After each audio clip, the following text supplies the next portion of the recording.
दिसलो का? Good morning विद्यार्थी मित्रांनो. ऑनलाईन शिष्यवृत्ती मार्गदर्शन वर्ग बी ढेबेवाडी मध्ये आपल्या सर्वांचं सहर्ष असं स्वागत करतो. आणि आज आपण एकच घटक पाहणार आहोत. त्या घटकाचं नाव आहे शेकडेवारी. शेकडेवारी हा घटक आज आपण पाहणार आहोत. गेल्या तासिकेमध्ये जर तुम्हाला आठवत असेल तर गेल्या तासिकेमध्ये आपण कोणता घटक पाहिला होता? नफा आणि तोटा. म्हणजे कोणत्या व्यवहारामध्ये नफा होतो, कोणत्या व्यवहारामध्ये तोटा होतो, हा घटक आपण पाहिलेला होता. आणि त्या घटकानुसार आपण उदाहरण घेऊन त्याची सूत्र तयार केली होती. म्हणजे नफा म्हणजे काय? विक्री किंमत वजा खरेदी किंमत. आणि त्याच पद्धतीनं तोटा. तोटा म्हणजे काय? तोटा कसा काढतो आपण? खरेदी किंमत वजा विक्री किंमत. आज आपल्याला शिकायचा त्यातलाच एक घटक शेकडेवारी. बघा, तुम्ही ऐकत असता शेकडेवारीचं एखादं कधी ऐकत असता बघा. जर तुमच्या किंवा तुम्ही टीव्हीला बातमी ऐकत असता, या गावची यात्रा असते, बरोबर? म्हणजे मोठी यात्रा असते. उदाहरणार्थ कोल्हापूरची ज्योतिबाची यात्रा असते, बरोबर? ज्योतिबाची. मग ज्योतिबाच्या यात्रेला हजारो भाविक आले, लाखो भाविक आले, शेकडो भाविक आले. शेकडो भाविक पण ऐकता ना. उदाहरणार्थ आपल्या ढेबेवाडीची यात्रा असते. ढेबेवाडीत काय ऐकता तुम्ही? ढेबेवाडीच्या यात्रेला शेकडो भाविकांनी दर्शन घेतले. मग शेकडो म्हणजे काय असतं रे? हा शब्द ऐकता ना, शेकडो. शेकडो म्हणजे शेकडा. ऐकलं का नाही कधी? मग शेकडो म्हणजे किती? 100. बरोबर आहे. शेकडा म्हणजेच 100.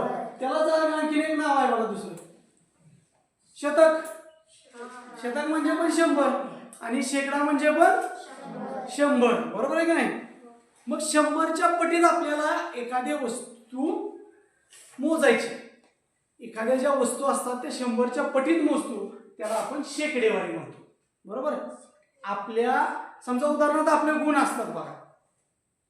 आपण परीक्षेमध्ये गुण पाडतो ना. 100 पैकी किती? समजा 80 गुण पडले तर काय म्हणतो आपण? शेकडा 80 गुण पडले म्हणतो. बरोबर? या 100 पैकी जर मला 80 गुण पडले तर काय म्हणतो? शेकडा 80 गुण. म्हणजे काय? 100 पैकी 80. लक्षात आलं? त्याचा अर्थ काय होतो? 100 पैकी 80 गुण पडले.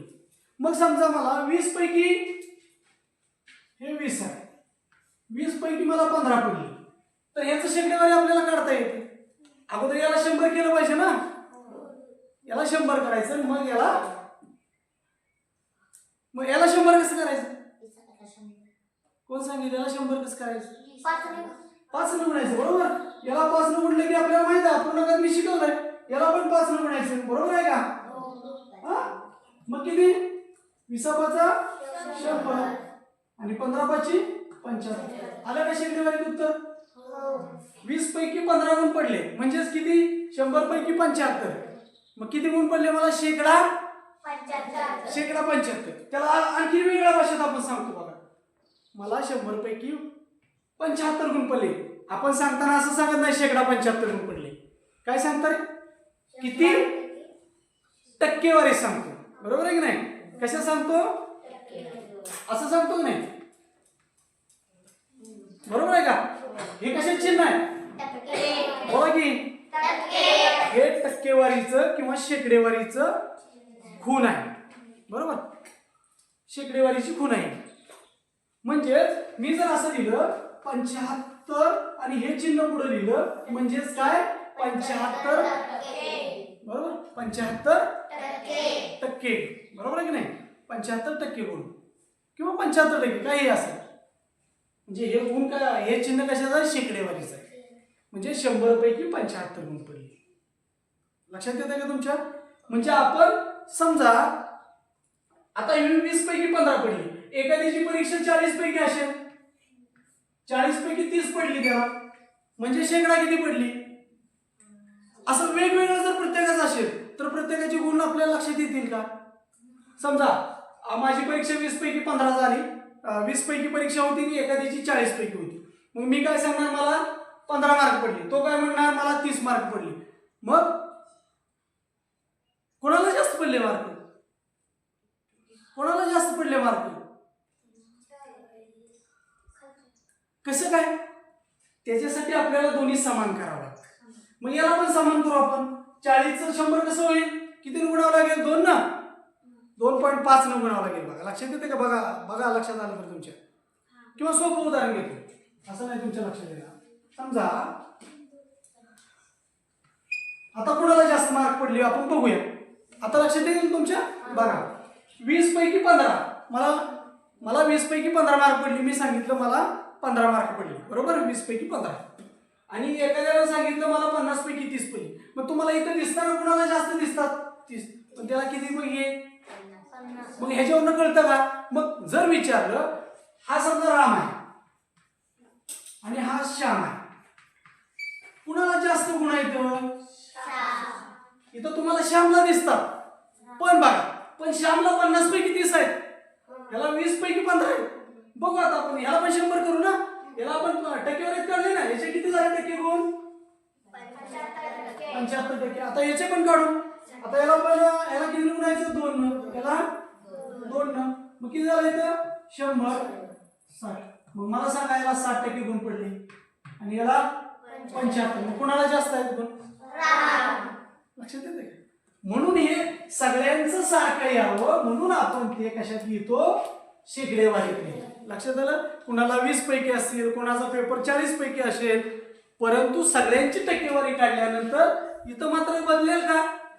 सगळ्यांचं सारखं यावं म्हणून त्याचं मापन आपण किती मध्ये करतो? शतमान मध्ये करतो. शतमान कशात करतो? कशात करतो? शतमान. शतमान म्हणजे टक्केवारी. लक्षात ठेवा, शतमान म्हणजे शेकडेवारी, शेकडेवारी म्हणजे टक्केवारी. लक्षात आलं का? एकत्र येण्यासाठी. जर समजा एखाद्यानं सांगितलं मला 15 मार्क, याला 30 मार्क, गोंधळ होऊन जाईल ना. कुणाला किती नंबर कसा काढणार? समजा या दोघांचा नंबर काढायचा, पहिला नंबर कुणाचा आणि दुसरा नंबर कसा काढणार? याला 20 पैकी 15 आहेत, याला 30 पैकी 50 आहेत, कसं काढणार? इथं तर तुम्हाला 30 दिसतात, इथं 15, म्हणजे याला जास्त मार्क असं वाटेल म्हणून आपण त्याला शतमान मध्ये करतो.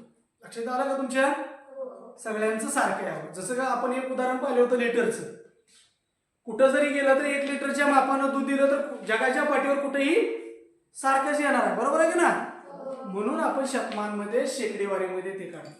लक्षात येतं तुमच्या? मग आता मला सांगा, ते पुसतो मी. शेकडेवारी लक्षात आली तुमच्या? कुणाकुणाच्या लक्षात आली? म्हणजे त्या अपूर्णांकात सुद्धा आपण लिहू शकतो. मग मला सांगा 58%. समजा एखाद्याला 58% मार्क आहे, असा आहे. समजा इथं नाव देऊ आपण ताई. ताईला किती मार्क पडले?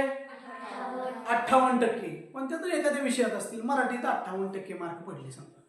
मग 58% म्हणजे किती? किती पैकी किती पडले असतील? 100 पैकी 58 ना. बघा हेच आपण असं लिहू शकतो ना, कारण टक्के शेकडेवारी, हे चिन्हच शेकडेवारीच आहे. हे चिन्ह कशाच आहे? 75%. हे आपण असं लिहू शकतो ना. म्हणजेच काय, याचा अर्थ कसं काय रे? 100 भागापैकी 58 भाग, 100 गुणापैकी 58 गुण पडले, बरोबर आहे का?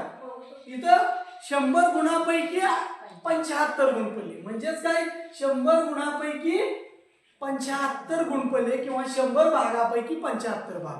म्हणजेच तो आला. आपण कशात लिहिला? तो शेकडेवारीत लिहिला. लिहिला का नाही शेकडेवारीत? बरोबर आहे. लक्षात आलं तुमच्या? हे शेकडेवारीत कोणत्या पद्धतीने लिहायचं हे आपण शोधलं, बरोबर. समजा एखाद्याचा पेपर होता, आपल्याला सुरुवातीला 100च्या पटीत घेऊन बघू आपण, परत ते सरावानं तुम्हाला ते लक्षात येईल, पण आपण 100च्या पटीत घेऊया. लक्षात घ्यायचं. बघा 25 पैकी पेपर होता आणि 25 पैकी 21 गुण पडले. अपूर्णांकात लिहिलं ना मी. कशात लिहिलंय मी? मग मला आता हे काय करायचं आहे? टक्केवारीत लिहायचं आहे किंवा शतमान पद्धतीत लिहायचं, बरोबर. मग आता मी काय करू शकतो? मी ह्याला 21% म्हणेन का रे? साई मी 21% म्हणेन का? नाही म्हणणार का? का? कारण ते शेकडेवारी केलंय का मी? 100 भागापैकी 21 भाग आहेत का ते? टक्केवारी आपण कधी म्हणतो किंवा शतमान कधी म्हणतो, शेकडेवारी कधी म्हणतो आरोही? आपण त्याला 100 भागापैकी तेवढा भाग केल्यानंतर 100च्या लक्षात आलं. मग आता याला आपण 100 केलं पाहिजे, मग आपल्याला टक्केवारी येईल, शेकडेवारी येईल, बरोबर ना. मग बघू आपण आता याला 100 करू. कसं करणार? 25 ला किती गुणणार? याला पण 4 न गुणावं लागेल. 25 चोक 100 आलं, 100 भाग आलं. आता 21 चोक 84. 21 चोक 84 म्हणजेच 84%. लक्षात आलं का? लक्षात आलं. म्हणजे एखाद्याला 25 पैकी 20 मार्क 21 मार्क पडली आणि तुम्हाला जर बाहेर गेल्यानंतर विचारलं तुमच्या पप्पानं मम्मीनं की बाळा तुला किती टक्के मार्क पडली, मग तुम्ही 21% सांगणार का? 21% नाही सांगायचं, त्याला शतमान करायचं. हे सोपं आहे. हे मी बेसिक सांगतोय तुम्हाला कोणत्या पद्धतीने येऊ शकतं. हे काढायला एकदम सोपं आहे, त्याचं सूत्र पण आहे.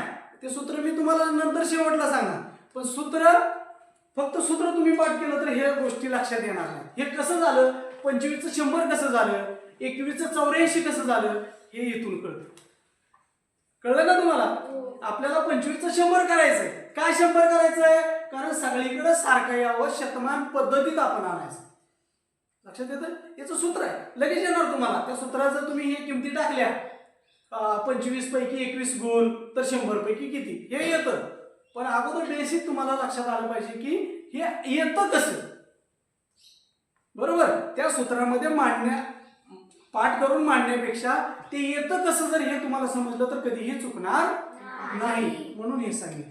म्हणजे 25 पैकी 21 मार्क पडले म्हणजे किती टक्के मार्क पडले मला? 84% मार्क पडले. लक्षात येतं तुमच्या? मग मला आता सांगा, आता आपण एक अपूर्णांक घेतला होता बघा, किती वेळ झाला? 12 मिनिटं झाली ना?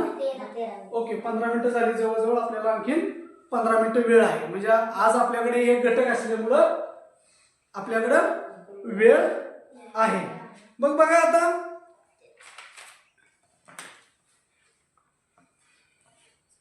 जर आपण अपूर्णांक लिहित होतो की नाही? असा अपूर्णांक लिहिला होता, 2 भागापैकी 1 भाग. मग याला 100 करू शकतो ना मी? करू शकतो ना? कसं करणार मी? बरोबर आहे, हे 50 होणार. असं होऊ शकतो, मांडू शकतो की नाही मी? हाच अपूर्णांक मी असा मांडू शकतो. लक्षात येतंय का?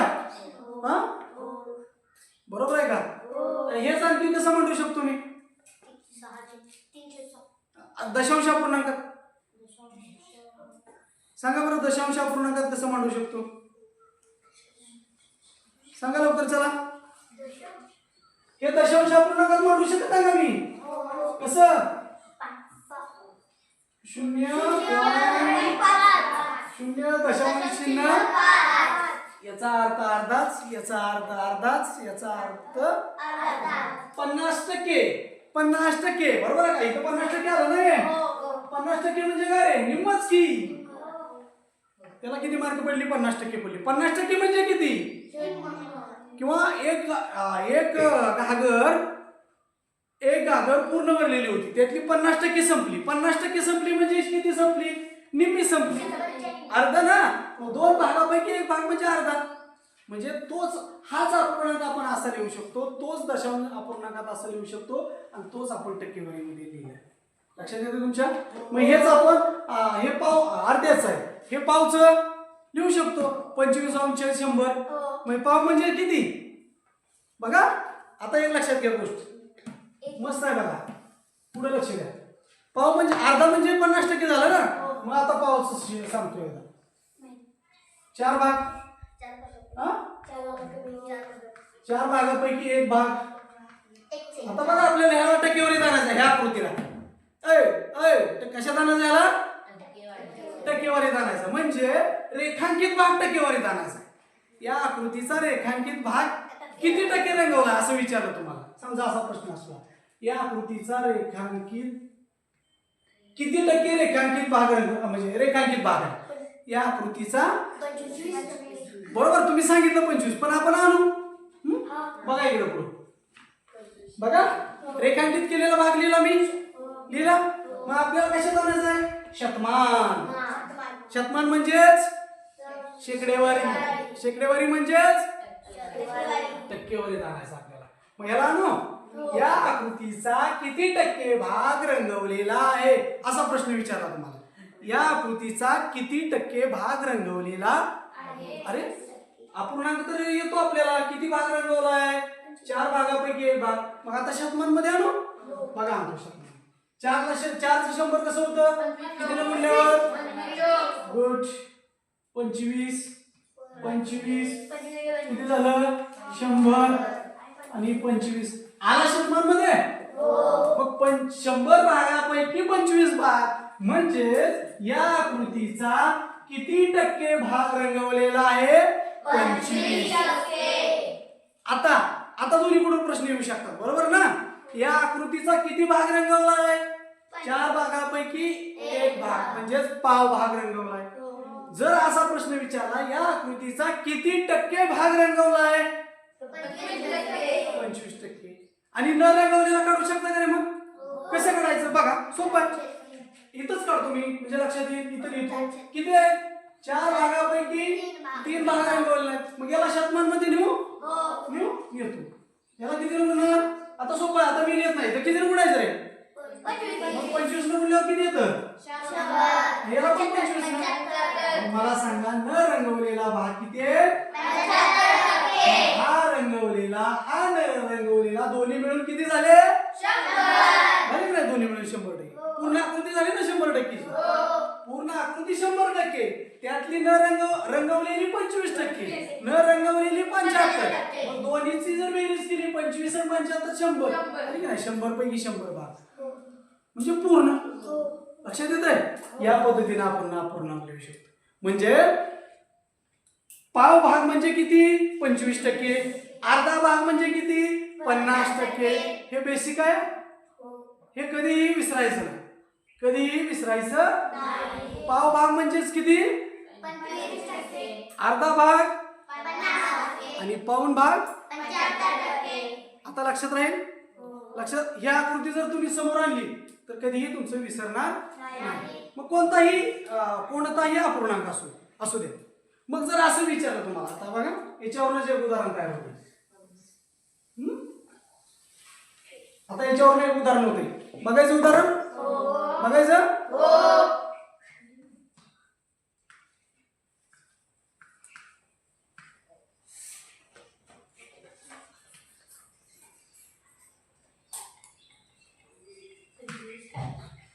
हा सोपं आहे उदाहरण, काहीच अवघड नाही. हे 4 अपूर्णांक आहेत. मग मला सांगा, यातला सगळ्यात मोठा अपूर्णांक कोणता?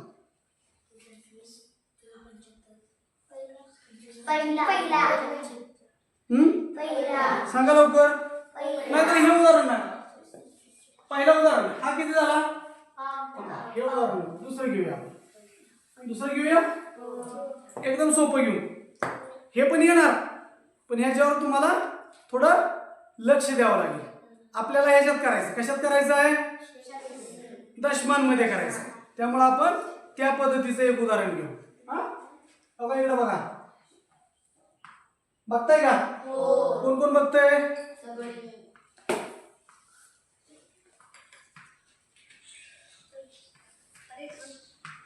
पाठीमागे जे दिलं होतं ते पण येणार तुम्हाला, भागाकार करून किंवा त्याचं पण छेद समान 100 करून येणार, बरोबर आहे का? पण हे उदाहरण बघूया. सांगा बरं आता, यातला सगळ्यात मोठा अपूर्णांक कोणता आहे? छेद तर वेगवेगळे आहेत ना. मी मागाचं उदाहरण काय बदललं? छेद समान होते ना, ते सोपं होतं. लक्षात येतंय का? छेद समान असतील तर ज्याचा अंश मोठा तो मोठा. हे शिकवलंय मी तुम्हाला. काय शिकवलंय? छेद जर समान असतील तर ज्याचा अंश मोठा तो मोठा, ज्याचा अंश छोटा तो छोटा. म्हणून आता आपण छेद बदलले. मग मला सांगा, आता यातला सगळ्यात मोठा अपूर्णांक कोणता? सांगा. बघा एकदम सोपं आहे. मी सांगू याला मला 100 मध्ये करा ना. याला किती गुणल्यावर 100 येतं? 20. सांगा 20 नाही द्यायचं, 100 द्यायचं नाही तर. याला किती गुणलं? 20 5 100. मग याला पण 20 ना 80 आलं पुढं. याला 5 न गुणल्यावर बरोबर आहे का? मग याला पण गुणा 16 पंच. आता इथं दोन्ही सेम झाले बरं असू द्या. हा पुढं याला 10 बाय 100 इथं 70. याला 2 न 50 इथं किती येणार? 50. मग मला सांगा यातला सगळ्यात मोठा विचारला होता पण हे दोन सारखे आले म्हणजे हा पूर्णांक आणि हा पूर्णांक कसा आहे? मोठे आहे. म्हणजे हा आणि हा सारखाच अपूर्णांक आहे. लक्षात आलं? सारख्यालाच काय म्हणतो आपण? सममूल्य. सममूल्य म्हणतो. हे किती टक्के झाले? का छेद 100 आहे. बरोबर आहे की नाही? हे किती झाले? हे किती झाले? आणि मग हे जर 4 पर्याय असतील समजा 1 पर्याय 2 पर्याय 3 पर्याय आणि चौथा पर्याय नसेल चौथ्या पर्याय काय असू शकतं? पर्याय नंबर 1 आणि 2 बरोबर असं पण असू शकतं. ओके आता बघा आता लक्षात आलं? आता हे आपण 100च्या आतलं शिकलो. आता 100च्या पुढे असेल तर समजा 200 चे 50% बरोबर किती? आता सांगा 200 चे 50% सोपं आहे ना. 200 चे 200 कितीचे? 200 50% म्हणजे किती? निम्म. शिकलोय ना अर्ध. मग 200 च्या अर्ध. 200 च्या अर्ध किती? काय विचार करता एवढं तुम्ही? काय विचार करत होता एवढं? 200 च्या 50% म्हणजे 200 च्या निम्म अर्ध ना. मग किती? 200 च्या किती? हे कसं सोडवायचं सांगतो तुम्हाला. 200 चे 50% किती? काय करायचं? एकदम सोपं. इकडे बघा 200 लिहायचं. लिहिलं गुणुले 50% कसं लिहितो आपण? 50% म्हणजे किती? 100 पैकी 50. 100 भागापैकी 50. लक्षात नाही आलं तुमच्या? 50% म्हणजे किती? 100 भागापैकी 50. आता काय अवघड आहे तुम्हाला? तुम्हाला येतं ना? काय येतं? गुणाकार येतो ना. या शून्याला हे 2 शून्य गेले बरोबर आहे का? राहिलं काय? 50 गुणिले 2 आलं का 100? अवघड नाही. 200 चे 50% किती? 100. 200 चे 50% किती? आता चुकेल का? नाही. समजा तुम्हाला विचारलं बघा तुम्हाला जर विचारलं कसं विचारलं? समजा 400 चे 50% किती? 400 चे 25% किती? 400 चे 25% किती? बोला लवकर. हा 400 चे 25% किती? 150. असं कसं? बघा बघा 400 चे 25% बघा इकडे बघा 400 त्याचे किती? किती? 25% म्हणजे 25 भागिले 100 बरोबर आहे का? 25 चोक 100. मग कसं काय म्हटलं? अरे 25% म्हणजे किती? पाव भाग ना. अरे 25% म्हणजे किती? तुम्हाला शिकवलंय ना 4 भागापैकी 1 भाग. मग याचे 4 भाग केले कितीचे होणार? 4 भाग 100 100 100 100 भाग किती झाला? गणित हा असा विषय कुणीकडे जरी गेलं तरी तिथंच येतं. आलं का नाही? आपण कुठून फिरून आलो? अपूर्णांकाकडून फिरून आलो तरी पण 100 वर आलो. 25% म्हणजे मागास सांगितलं मी तुम्हाला 4 भागापैकी 1 भाग. मग 400 चे 4 भाग केले कितीचे होणार? 100 100 100 चे होणार. मग 100 4 भागापैकी 1 भाग. काय अवघड होतं याच्यात? अजिबात नाही. ओके ठीक आहे. आता बघा आता एक गणित घेऊ आपण. घ्यायचं नक्की. आता असं पण विचारू शकतात बरं का, जसं तुम्हाला मी सांगितलं होतं बघा इथं 50% अपूर्णांकात कसे लिहा.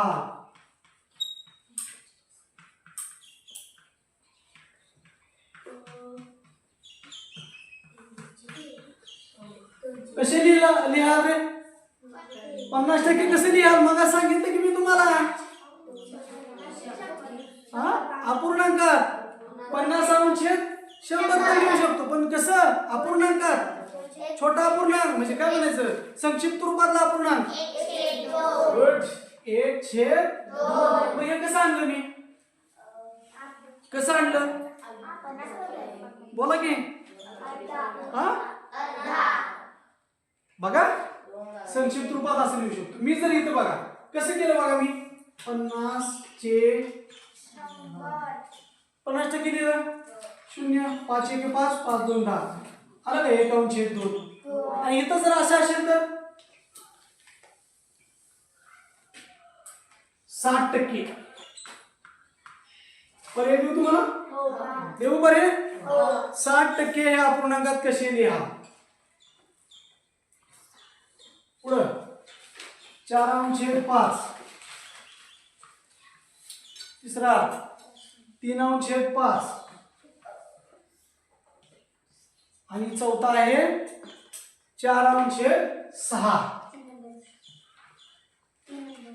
सांगा लवकर, 2 मिनिटं, 1 मिनिट वेळ आहे तुमच्याकडे फक्त. हा कुठलं 3 नंबर. कसं कसं काढलं सांगा मला. एकदम सोपं कसं करायचं सांगतो तुम्हाला. 60% आपण लिहायला शिकलो ना. 60% कसं लिहितो, 100 भागापैकी 60 भाग. अरे शतमान कसं लिहितो आपण. 60% म्हणजेच काय 100 भागापैकी 60. हे तर लिहितो ना आपण. मग ह्याला संक्षिप्त रूप द्यायचं. याला येतं का नाही बघा देऊ. आता 6 भागचा तो लिहिला हो म्हणता नाही जा. त्याला 2 घालवायचा 2×6. त्याला पण 2 नाही 2×5 किती आलं मग तिसरा पर्याय. गुड, तुम्ही सांगितलं होता तिसरा पर्याय. म्हणजे 60% हे अपूर्णांकात असं लिहिले. जसं की आपण कोणतं लिहित होतो 25% अपूर्णांकात कसं लिहित होतो 1/4 लिहित होतो. बरोबर आहे का, बरोबर आहे.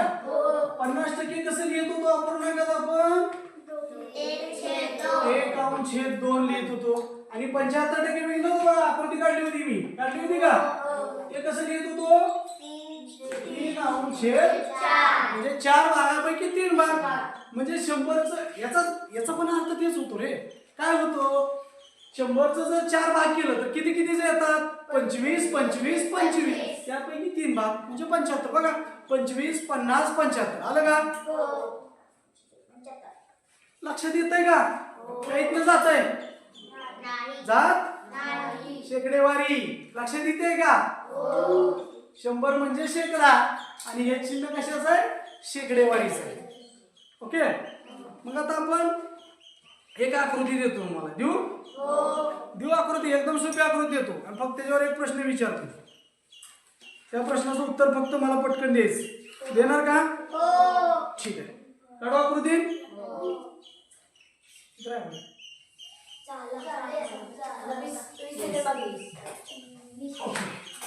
मला वेळ झाला वाटतं. आपण एक आकृती घेऊया, याच्यावरची एकदम सोपी आकृती घेऊया आणि प्रश्न बघा फक्त कसा येतो.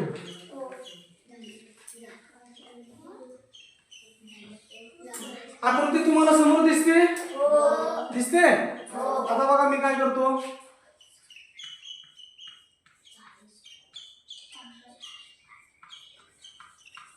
दिसली आकृती तुम्हाला. काय केलं मी आकृतीचं काहीतरी भाग रंगवला. आणि आता इथं प्रश्न लिहितो मी. लिहू का प्रश्न.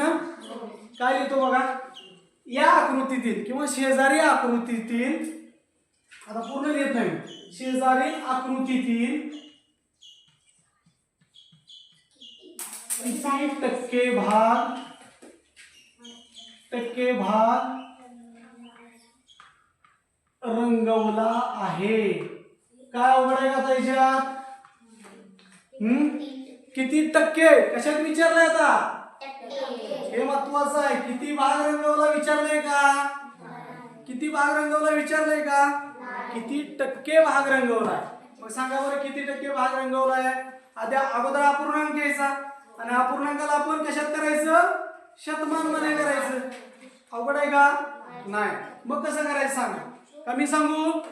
एक उदाहरण मी सांगतो. अगोदर अपूर्णांक तर लिहिले तू ना? लिहा बरं. मला सांगा बरं रंगवलेल्या भागाचा अपूर्णांक सांगा.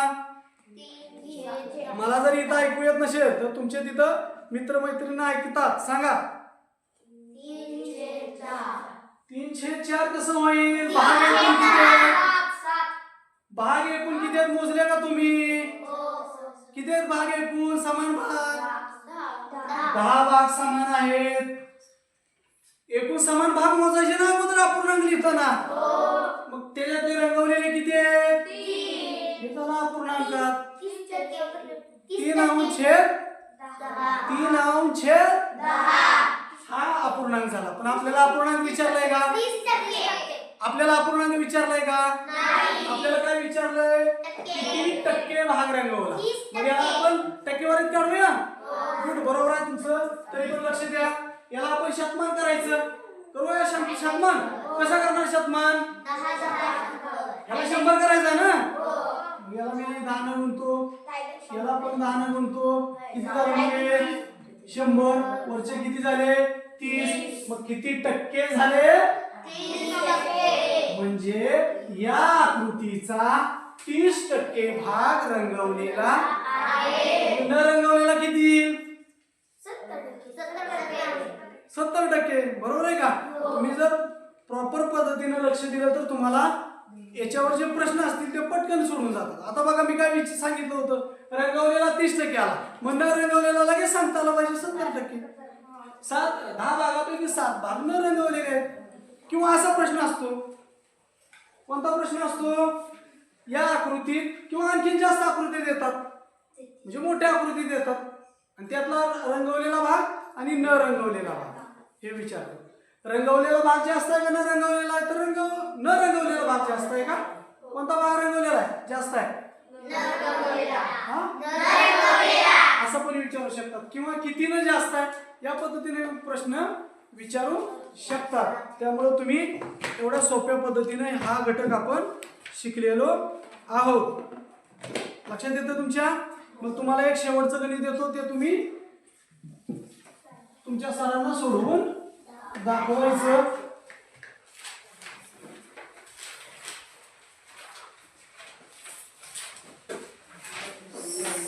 सातशेचे 20% म्हणजे किती?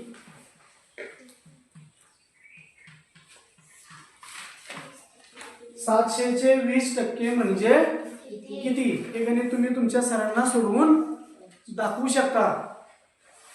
आपला वेळ या ठिकाणी संपलेला आहे, त्यामुळे आपण आजची तासिका या ठिकाणी थांबवत आहोत.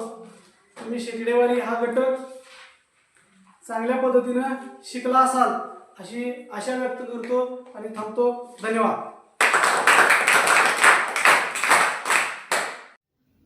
नमस्कार विद्यार्थी मित्रांनो, आज आपण बुद्धिमत्ता याच्यातील कूट प्रश्न हा जो घटक आहे त्या घटकातील पुढचा जो आपला उपघटक आहे कोडे, हा उपघटक आपण आजच्या तासिकेत या ठिकाणी बघणार आहोत. आता हा जो उपघटक आहे कोडे, थोडक्यात आपल्याला सर्वांना माहिती आहे कोडे म्हणजे नेमकं काय असतं. तर कोडे म्हणजे आपल्याला काय असतं की ज्या काही संख्या दिलेल्या असतील, चौरस असेल, वर्तुळ असेल किंवा त्रिकोण असेल, तर याच्यात काय असतं काही संख्या दिलेल्या असतात आपल्याला. त्याच्यात त्या वर्तुळाच्या मध्यभागी किंवा चौकोनात, समजा आता चौकोन घेतला त्याच्यात 8 संख्या दिलेल्या असतील, तर त्या 8 मधल्या काय असतात 7 संख्या आपल्याला दिलेल्या असतील आणि एका संख्येच्या इथं प्रश्नचिन्ह आपल्याला दिलेलं असेल, तर आपल्याला त्या प्रश्नचिन्हाच्या जागी नेमकी कोणती संख्या येईल ते आपल्याला ओळखायचं असतं.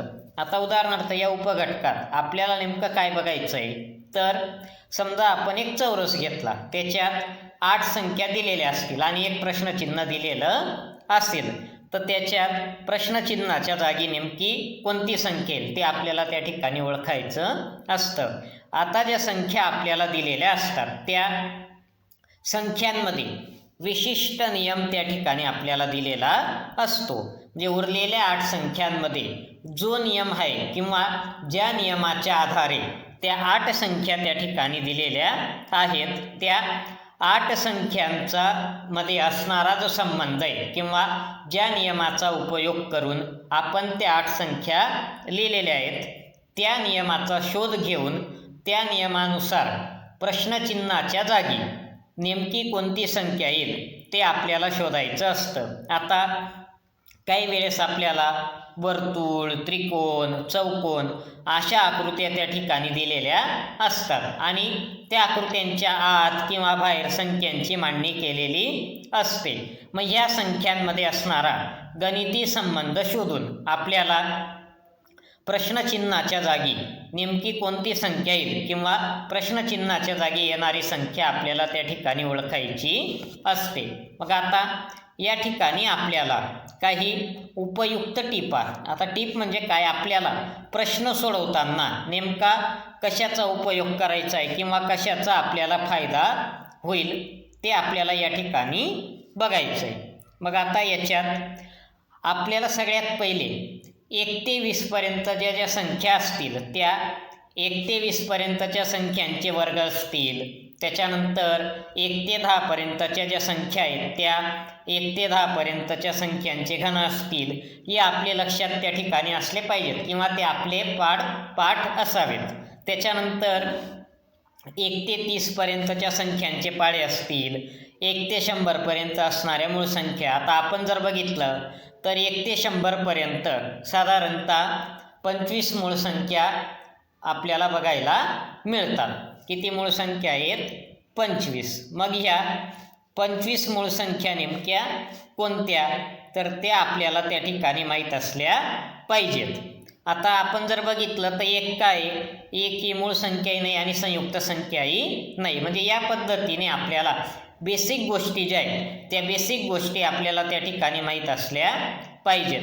आता समजा आपल्याला चौरसातली संख्या शोधायची असेल तर त्या चौरसातला क्रम शोधताना आपण काय करायचं, आडव्या ओळीतील क्रम असेल, त्याच्यानंतर उभे जे स्तंभ दिले असतील त्यांच्यातला क्रम, कर्ण असेल किंवा तिरप्या दिशेने येणारा क्रम, चढता किंवा उतरता क्रम, या गोष्टींचा विचार आपल्याला त्या ठिकाणी करावा लागतो. त्याच पद्धतीने संख्यांची बेरीज असेल, वजाबाकी, गुणाकार, भागाकार, वर्ग, घन, घनमूळ, वर्गमूळ अशा वेगवेगळ्या कसोट्यांचा उपयोग करून कोणत्या नियमानुसार त्या संख्या लिहिलेल्या आहेत, सर्वात पहिले तो नियम शोधून काढणं आपल्यासाठी सर्वात महत्त्वाचं असतं. कारण एकदा जर तो नियम आपल्या लक्षात आला किंवा तो नियम जर आपल्याला समजला तर त्या नियमाचा उपयोग करून आपण पुढच्या ज्या काही संख्या आहे किंवा प्रश्नचिन्हाच्या जागी येणारी जी संख्या आहे ती सहजतेने आपल्याला त्या ठिकाणी शोधता येते. म्हणजे तुम्हाला या घटकात नेमकं काय करायचं आहे आपल्याला, तर आपल्याला कोडे जसे सोडवतो आपण पेपरमधले, तर पेपरमधलं कोडं सोडवताना सुद्धा आपण काय करतो की तिथं नेमका कोणता शब्द बसेल किंवा तो शब्द लिहिला तर आजूबाजूचे शब्द बरोबर बसतात का, या पद्धतीनेच आपल्याला काय करायचं इथं की आपल्याला ज्या संख्या दिलेल्या आहेत त्या संख्यांमध्ये नेमका क्रम कोणता आहे, मग तिथं त्यांनी आजूबाजूच्या संख्यांची बेरीज केली आहे का, गुणाकार केला आहे, भागाकार केला आहे का, वर्ग घेतला आहे का, तिरकस गुणाकार केला आहे का, वर्गमूळ घेतलं आहे का, घन घेतला आहे का, घनमूळ घेतला आहे, या सर्व गोष्टींचा विचार करून किंवा एका पाड्यात येणाऱ्या त्या संख्या आहेत का किंवा त्या संख्यांना एका विशिष्ट संख्येने भाग जातो का, या सर्व गोष्टींचा विचार करून आपल्याला त्या ठिकाणी त्या संख्यांमधला योग्य तो क्रम शोधून आपल्याला प्रश्नचिन्हाच्या जागी येणारी संख्या नेमकी कोणती असेल ते आपल्याला या ठिकाणी शोधायचं असतं. मग आता या घटकावर आधारित काही प्रश्न आपण त्या ठिकाणी घेणार आहेत. आता याच्यावर प्रश्न कसा विचारला जातो ते पाहू आपण. आता इथं आपल्याला प्रश्न कसा विचारला जातो की पुढील प्रश्नात प्रश्नचिन्हाच्या जागी कोणती संख्या येईल ते पर्यायातून शोधा. आता आपल्याला इथं काय दिलंय, प्रश्न कसा येतो आपल्याला की आपल्याला संख्या दिलेल्या असतात आणि त्याच्यात प्रश्नचिन्हाच्या जागी येणारी संख्या कोणती आहे ते आपल्याला पर्यायातून शोधायचं असतं. आता आपण ह्या प्रश्नाकडे जर बघितलं तर या प्रश्नात काय दिसतं आपल्याला, 4 वर्तुळ आपल्याला दिलेले आहेत. त्याच्यातल्या हे जे 4 वर्तुळ आहेत, या 4 वर्तुळांच्या बाहेर 4 कोपऱ्याला 4 संख्या आपल्याला त्या ठिकाणी दिलेल्या आहेत आणि मध्यभागी वर्तुळाच्या मध्यभागी एक संख्या त्या ठिकाणी लिहिलेली आहे.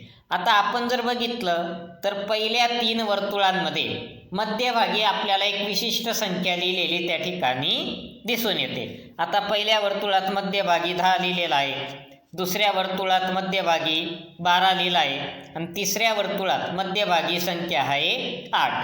परंतु चौथ्या वर्तुळात काय दिलं आहे आपल्याला, प्रश्नचिन्ह. याचा अर्थ आपल्याला चौथ्या वर्तुळात प्रश्नचिन्हाच्या जागी नेमकी कोणती संख्या येईल ते आपल्याला या ठिकाणी या पर्यायांमधून शोधायचं आहे. मग आता शोधत असताना या ठिकाणी आपल्याला जे वर्तुळाच्या बाहेर ज्या 4 संख्या दिलेल्या आहेत त्या 4 संख्या आणि वर्तुळाच्या मध्ये असणारी संख्या यांचा नेमका संबंध काय ते आपल्याला या ठिकाणी सुरुवातीला शोधावं लागेल. मग आता आपण काय करू, पहिले बेरीज करून पाहू. 4 + 8 12, 12 + 9 21, 21 + 8 29. जे बेरजेने हे उत्तर येत नाही. त्याच्यानंतर समोरासमोरच्या संख्यांची बेरीज करू. 8 + 8 16, 9 + 4 13.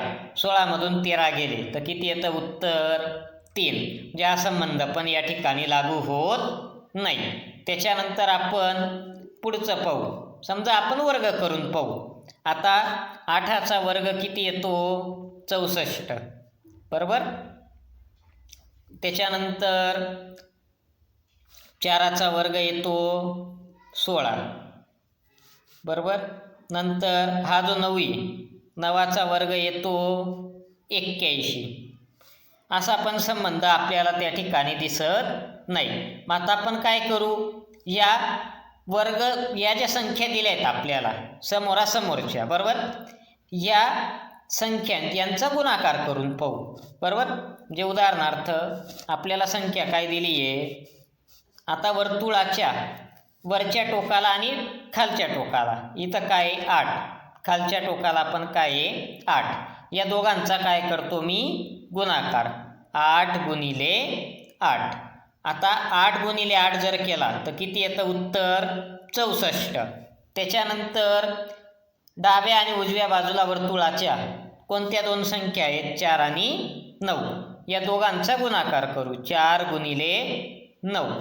आता 4 × 9 किती होतात 36, बरोबर. 8 × 8 64, 4 × 9 36. आता मध्यभागी आपल्याला संख्या काय दिली आहे 10. मग या दोघांची काय करतो मी बेरीज, 64 + 36. आता आपण या दोघांची जर बेरीज केली 64 + 36 तर ती बेरीज किती होते 6 + 4 10, जे 0 हातच्याला 1, 6 आणि 3 9 आणि 1 10. किती आलं उत्तर 100. आता हे उत्तर आलं 100, पण आपल्याला मध्यभागी संख्या काय दिली आहे 10. मग 100चं आणि 10चं काही रिलेशन आहे का ते आपण बघू. मग आपण जर विचार केला, मी तुम्हाला काय सांगितलं होतं की आपल्याला वर्ग किंवा वर्गमूळ, घनमूळ यांचासुद्धा विचार त्या ठिकाणी करायचा असतो. मग आपण इथं संख्या दिली आपल्याला 100. या 100चं जर आपण वर्गमूळ घेतलं तर 100चं वर्गमूळ किती येतं 10. आपण जर 100चं वर्गमूळ घेतलं तर 100चं वर्गमूळ किती येतं 10. म्हणजे याचा अर्थ काय, इथं काय नियम लक्षात आला आपल्याला की आपण वरच्या खाली आणि वरती असणाऱ्या ज्या संख्या होत्या वर्तुळाच्या त्यांचा काय केला गुणाकार. नंतर वर्तुळाच्या डाव्या आणि उजव्या बाजूला असणाऱ्या संख्यांचा आपण काय केला, गुणाकार, आणि गुणाकार केल्यानंतर त्यांची काय केली आपण, बेरीज, आणि त्या बेरजेचं काय घेतलं, वर्गमूळ. आता हे पहिल्या वर्तुळाच्या बाबतीत झालं. मग आता हाच नियम दुसऱ्या आणि तिसऱ्या वर्तुळाला सुद्धा लागू होत असेल तर आपण हा नियम सर्वांसाठी लागू होतो असं समजून चौथ्या वर्तुळात येणारी मध्यभागी येणारी संख्या आपण या नियमाचा उपयोग करून काढू शकतो. मग आता काय करायचं, पहिले वर्तुळाच्या वरच्या आणि खालच्या बाजूला असणारी जी संख्या आहे त्यांचा काय करायचा, गुणाकार. मग दुसऱ्या वर्तुळाच्या इथं वर्तुळाच्या वरती संख्या आहे 9 आणि खाली संख्या आहे 8. मग 9 8 72, बरोबर. नंतर काय केलं तर आपण वर्तुळाच्या डाव्या आणि उजव्या बाजूला असणाऱ्या संख्यांचा गुणाकार. मग 12 गुणिले 6, 12 किती झाले, 72. किती झाले, 72, बरोबर. मग आता या दोघांची काय करायची नंतर, बेरीज. मग 72 अधिक 72, मग 72 अधिक 72 किती झाले, 2 अधिक 2 4, 7 अधिक 7 14. किती आलं उत्तर, 144. मग पुढे काय केलं तर आपण येणाऱ्या बेरजेचं काय घेतलं होतं, वर्गमूळ. मग काय घेतो मी आता, 144चं वर्गमूळ. 144चं वर्गमूळ घेतलं तर ते वर्गमूळ किती येतं, 12. हा एका वर्तुळाच्या मध्यभागी 12 आहे. म्हणजे याचा अर्थ पहिल्या आणि दुसऱ्या वर्तुळासाठी हा नियम आपला लागू झाला. मग आता आपण तिसऱ्या वर्तुळासाठी पण हा नियम लागू होतो का ते पाहू.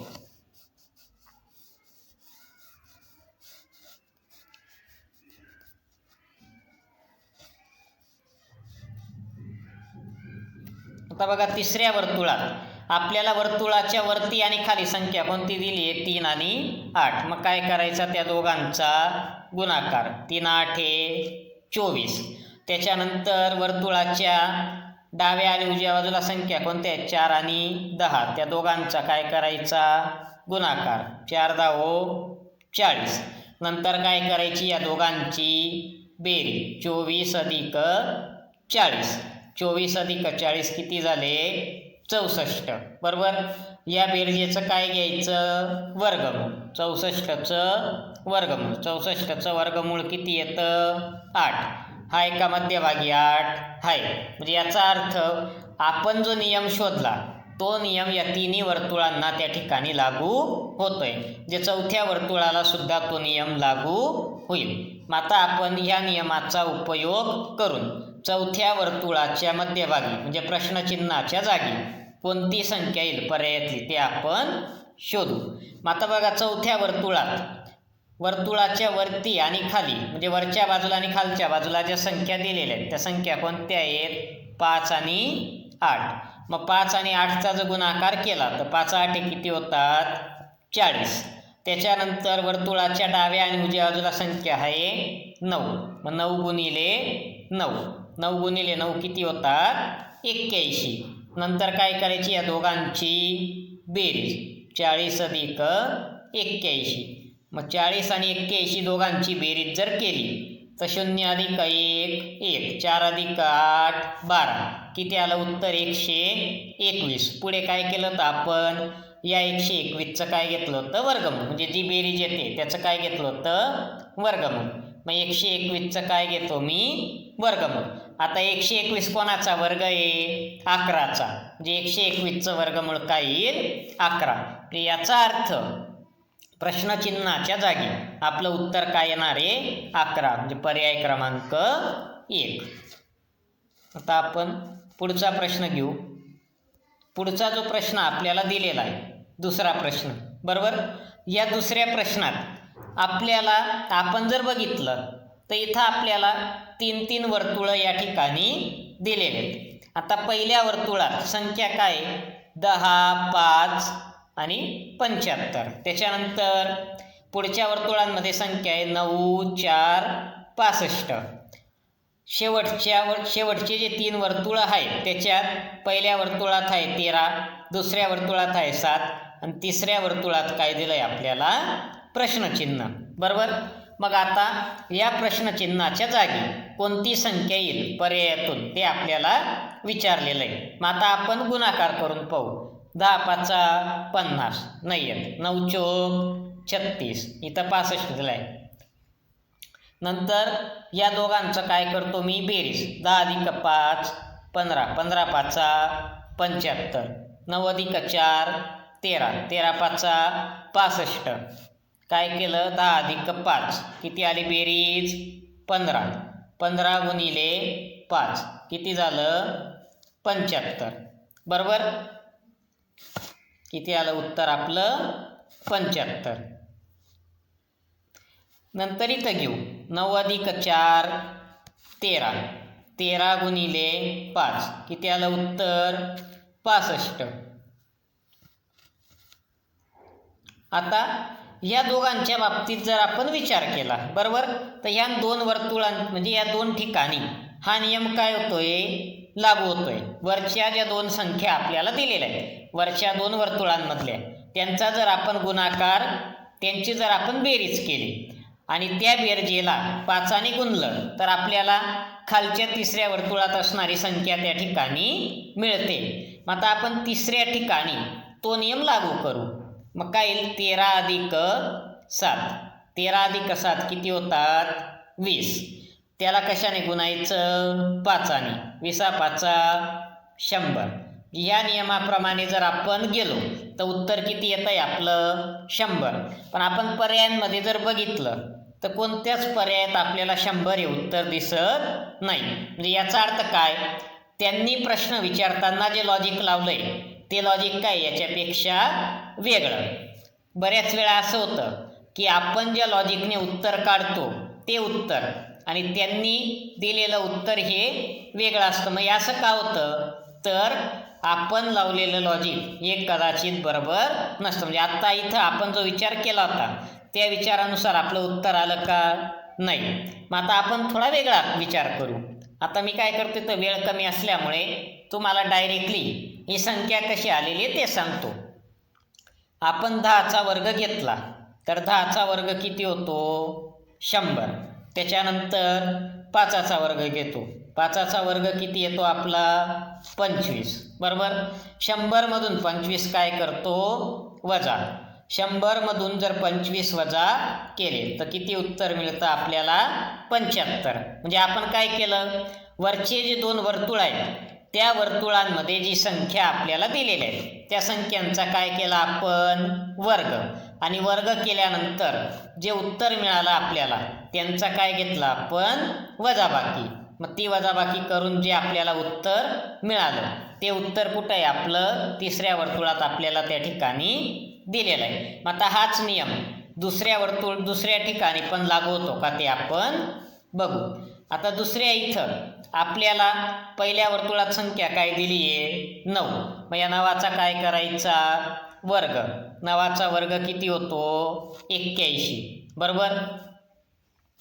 किती होतो 9चा वर्ग 81. त्याच्यानंतर दुसऱ्या वर्तुळात संख्या दिली आहे 4. 4चा वर्ग करतो. 4चा वर्ग किती होतो 16. किती झाला 16. नंतर काय केलं होतं आपण हे जे वर्ग संख्या आपल्याला मिळाल्या त्या संख्यांचा वर्ग केल्यावर त्यांची काय घेतली होती आपण वजाबाकी. मग इथं वजाबाकी घेतो 81 वजा 16. 81 मधून जर 16 वजा केले तर 65 येतं का ते बघू. 11 मधून 6 गेले 5 हातच्याला 1 8 मधून 2 गेले 6 किती आलं उत्तर 65. इथं काय दिलं आहे 65. मग आता आपण काय करू हाच नियम तिसऱ्या ठिकाणी आपण त्या ठिकाणी लागू करू. म्हणजे जेणेकरून आपल्याला त्याचा उपयोग करून प्रश्नचिन्हाच्या जागी असणारं उत्तर शोधता येईल. मग इथं पहिली संख्या काय दिली आहे पहिल्या वर्तुळात 13. 13चा काय करायचा वर्ग.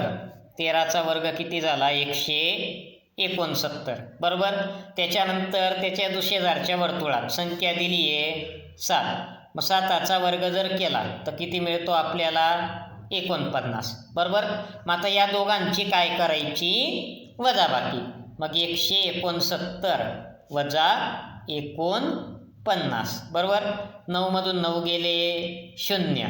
6मधून 4 गेले 2, इथं काहीच नाही, 1 किती आलं उत्तर 120. म्हणजे याचा अर्थ तिसऱ्या ठिकाणी जे प्रश्नचिन्ह आपल्याला दिलेलं आहे त्या प्रश्नचिन्हाच्या जागी कोणती संख्या येईल 120. म्हणजे आपलं उत्तर काय झालं, पर्याय क्रमांक 2 120.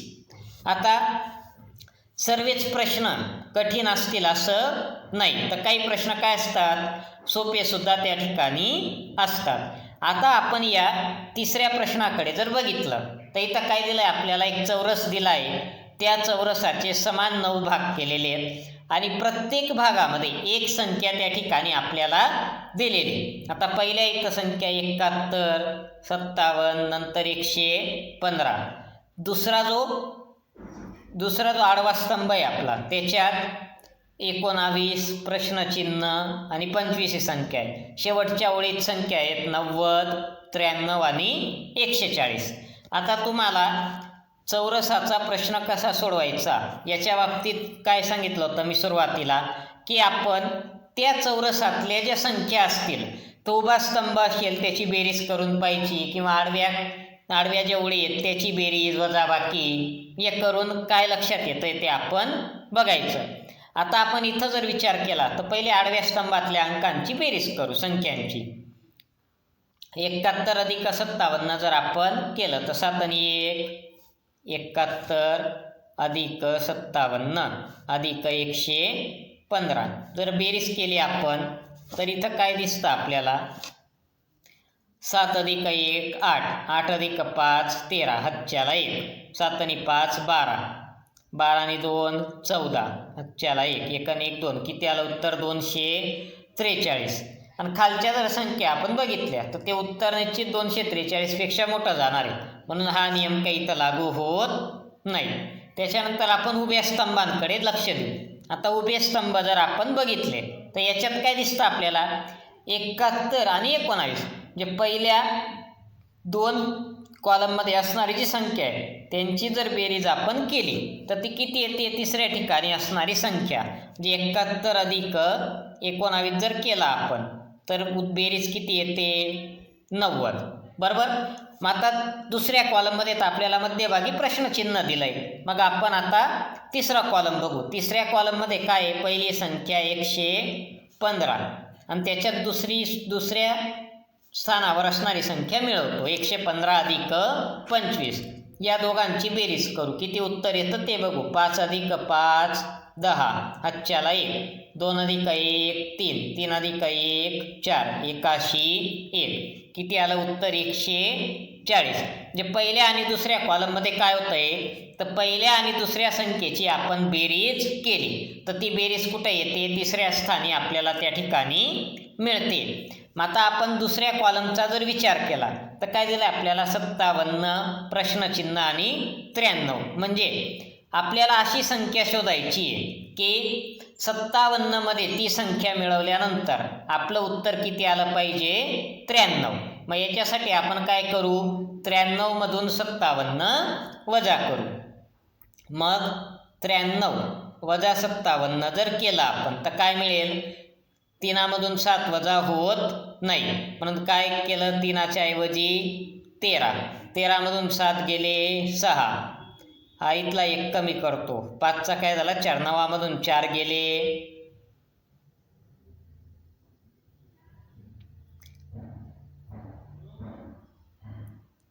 1 कमी करू 8, बरोबर. हा चुकून लिहिलं गेलं. आता बघा हा होता 57 आपला, काय होता हा 57, बरोबर. मग आता 8 मधून 5 गेले तर किती उरले 3. म्हणजे याचा अर्थ आपली प्रश्नचिन्हाच्या जागी कोणती संख्या येणार आहे 36, बरोबर. म्हणजे काही प्रश्न, सर्वच प्रश्न कठीण असतील असं नाही, तर काही प्रश्न हे सोपे सुद्धा त्या ठिकाणी असतात. आता आपण पुढचा चौथा प्रश्न बघू. आता चौथ्या प्रश्नात आपल्याला काय दिलं, एक वर्तुळ.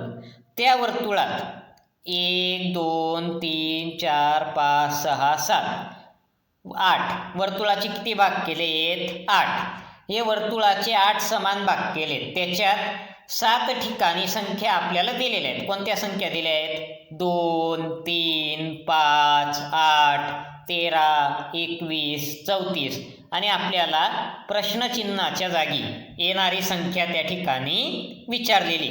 आता आपण या वर्तुळातल्या संख्यांकडे जर बघितलं तर आपलं काय लक्षात येतं? आपण मागच्या 2 संख्यांची बेरीज केली तर पुढची संख्या आपल्याला त्या ठिकाणी मिळते. म्हणजे कसं? 2 अधिक 3 यांची बेरीज किती होते? 5. बरोबर. आता 5च्या मागची संख्या कोणती आहे? 3. 5 मध्ये 3 मिळवले तर पुढची संख्या काय मिळते आपल्याला? 8. आता 8च्या मागची संख्या 5. 8 मध्ये 5 मिळवले तर किती आलं माझं उत्तर? 13. इथं आला 13. 13च्या मागची संख्या काय आहे? 8. मग 13 मध्ये 8 मिळवले तर किती उत्तर मिळतं? 21. त्याच्यानंतर 21. इथं आला हा 21. आता 21च्या मागची संख्या कोणती आहे? 13. मग 21 मध्ये काय मिळवतो? 13. 21 मध्ये 13 मिळवले तर किती येतं उत्तर? 34. आलंय का इथं? आलंय. म्हणजे आपण काय करतोय? जी संख्या आहे त्या संख्येत मागची संख्या मिळवली तर आपल्याला पुढची संख्या त्या ठिकाणी मिळते. म्हणजे 3च्या मागे कोणती संख्या होती? 2. आपण 3 मध्ये 2 मिळवला तर काय उत्तर मिळालं आपल्याला? 5. त्याच्यानंतर 5 आहे. 5च्या मागची संख्या काय आहे? 3. मग 5 मध्ये 3 मिळवला तर काय उत्तर मिळालं आपल्याला? 8. म्हणजे दिलेल्या संख्येत मागची संख्या मिळवल्यानंतर आपल्याला पुढची संख्या त्या ठिकाणी मिळते. आता इथं 8 आहे. 8च्या मागची संख्या काय आहे? 5. मग 8 आणि 5 यांची बेरीज केली तर काय मिळालं आपल्याला? 13. आता 13च्या मागची संख्या काय? 8. 13 आणि 8 यांची बेरीज केली तर काय मिळतो आपल्याला? 21. पुढे 21च्या मागची संख्या कोणती आहे? 13. मग 21 आणि 13ची बेरीज केली तर काय उत्तर मिळतं आपल्याला? 34. मग आता आपल्याला प्रश्नचिन्हाच्या जागी कोणती संख्या येईल ते शोधायचं आहे. मग त्याच्यासाठी काय करणार आपण? हा 34 आणि 34च्या मागची संख्या कोणती आहे? 21. त्या दोघांची काय करायची? बेरीज. 34 अधिक 21. मग 34 अधिक 21 किती होईल? 4 अधिक 1 5. 3 अधिक 2 5. म्हणजे कोणती संख्या येईल तिथं? 55. म्हणजे प्रश्नचिन्हाच्या जागी कोणती संख्या येईल आपली? 55. वेळ कमी असल्यामुळे तुम्हाला डायरेक्ट मी कसं उत्तर शोधायचं ते सांगतोय. आता बघा पुढचं जे आपल्याला दिलेलं आहे, पुढे जर आपण बघितलं तर पुढे आपल्याला हा शंकू जो दिलेला आहे याच्यात वरती त्याचे 2 भाग केलेले आहेत. त्या 2 भागांमध्ये 2 संख्या दिल्या आहेत आणि खालचा जो त्रिकोणी भाग आहे त्याच्यात एक संख्या आपल्याला त्या ठिकाणी दिलेली आहे. बरोबर. तर ह्या संख्यांमध्ये नेमका काय संबंध आहे ते आपल्याला शोधायचं आहे. आणि तिसऱ्या आकृतीत प्रश्नचिन्हाच्या जागी काय उत्तर येईल ते आपल्याला या ठिकाणी शोधायचं आहे. आता इथं जर आपण बघितलं तर वरच्या ज्या 2 संख्या आहेत ती कोणत्या संख्या दिल्या आहेत? वरती 4 आणि 10. मग आपण जर 4 आणि 10 बरोबर या 2 संख्यांचा गुणाकार जर आपण केला तर 4 गुणिले 10 किती होतात? 40. बरोबर. आणि 40ची दुप्पट केली तर किती येतं? 80. म्हणजे या ठिकाणी आपल्याला 80 उत्तर या ठिकाणी मिळतं आहे. म्हणजे आपण काय केलं? वरच्या भागात ज्या 2 संख्या दिलेल्या होत्या त्यांचा काय केला? गुणाकार. आणि जे उत्तर आपल्याला मिळालं त्या उत्तराची काय केली आपण? दुप्पट. मग आता दुसऱ्या ठिकाणी सुद्धा हाच नियम त्या ठिकाणी लागू होतो का ते आपण पाहू. बरोबर. मग आता बघा दुसऱ्या ठिकाणी संख्या काय दिल्यात आपल्याला? 12 आणि 6. मग मी काय करतो? 12 आणि 6चा गुणाकार. 12 गुणिले 6 केलं तर उत्तर किती येतं आपलं? 72. आपण काय केलं होतं? या 2 संख्यांचा गुणाकार केल्यानंतर त्या गुणाकाराची काय केली होती? दुप्पट. आता 72 गुणिले 2 जर आपण केलं तर 2 दुणे 4, 7 दुणे 14. किती आलं उत्तर? 144. म्हणजे पहिल्या 2 आकृत्यांसाठी हा नियम आपला त्या ठिकाणी लागू होतोय. मग आपण आता तिसऱ्या आकृतीसाठी त्या नियमाचा उपयोग करून उत्तर काय येईल ते आपण बघू. या ठिकाणी पर्याय द्यायचे राहिले माझ्याकडून, सॉरी. आता बघा पहिल्या इथं वरती 2 संख्या कोणत्या दिल्यात आपल्याला? 17 आणि 3. मग त्या दोघांचा काय करतो? पहिले गुणाकार. 17 गुणिले 3 मग 7 त्रिक 21, हातच्याला 2, 3 एक 3 आणि 2 5, किंवा 17चा पाडा म्हटला तर 17 त्रिक किती होतात 51. आता आलेल्या उत्तराची काय करायची दुप्पट, म्हणजे 51 गुणिले 2, बेकी बे, बे पंचे 10, किती आलं आपलं उत्तर 102. म्हणजे याचा अर्थ या प्रश्नचिन्हाच्या जागी उत्तर काय येणार आहे आपलं 102.